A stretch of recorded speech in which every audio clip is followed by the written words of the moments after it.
Good morning, students. Today we have the topic Marxism, the theory of international relations.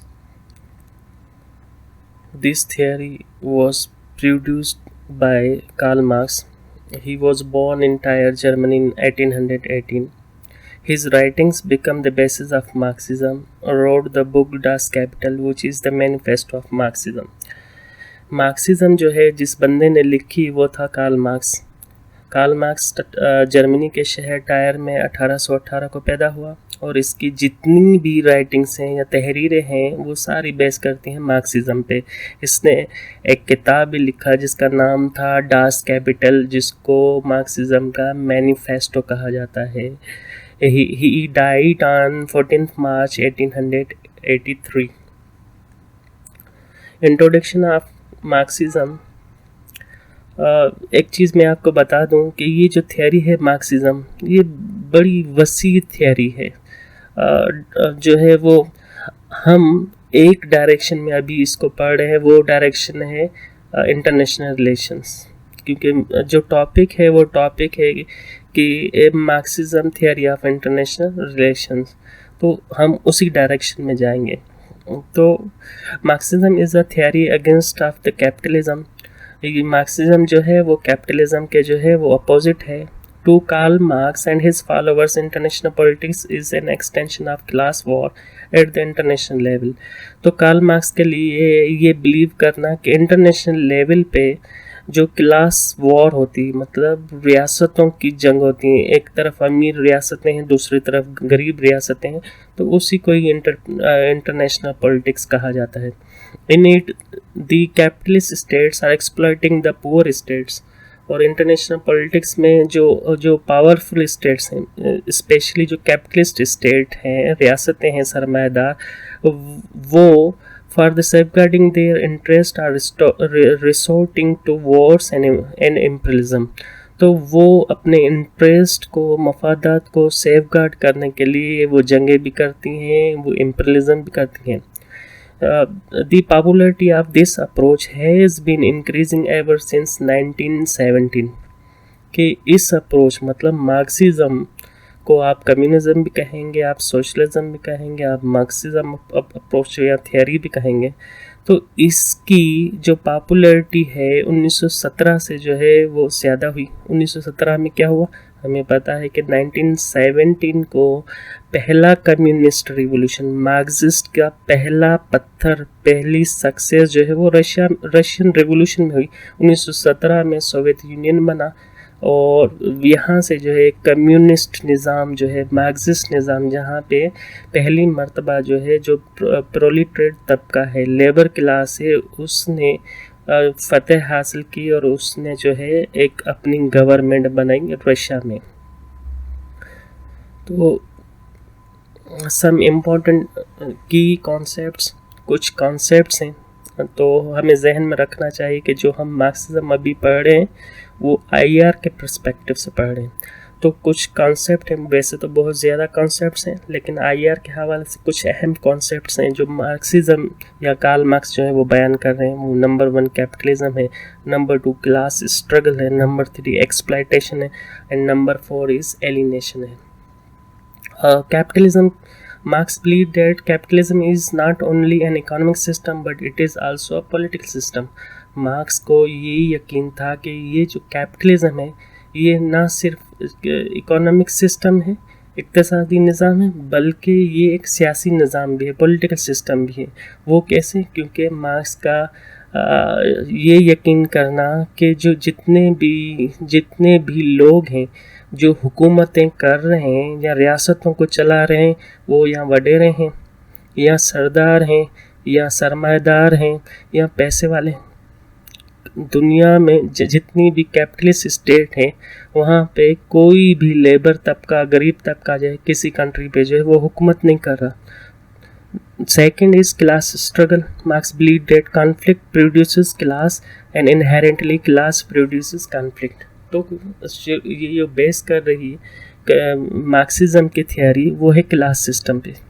तो शुरू से ही Karl Marx का ये यकीन था कि जहाँ पे कॉन्फ्लिक्ट होता है जिस सोसाइटी में, वहाँ पे क्लासेस डेवलप होते हैं, और जहाँ पे क्लासेस होते हैं तो वहाँ पे कॉन्फ्लिक्ट होते हैं।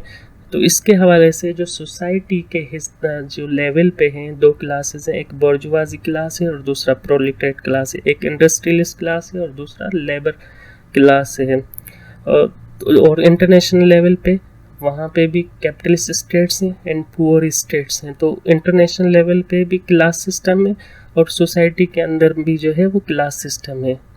तो number third is exploitation. Marks believe that capitalism can only thrive exploitation of the working class. तो इसका कहने का ये मतलब था कि कैपिटलिज्म गिरोही मतलब कि ग्रोथ ही ऐसे करती है कि वो वर्किंग क्लास को एक्सप्लॉइट करके जो है वो आगे जाती है। जब तक एक्सप्लॉयटेशन ना करे कैपिटलिज्म तो वो ग्रो नहीं करेगी, वो बढ़ेगी नहीं। Fourth is alienation. The workers are forced to sell their labour to capitalist in order to survive.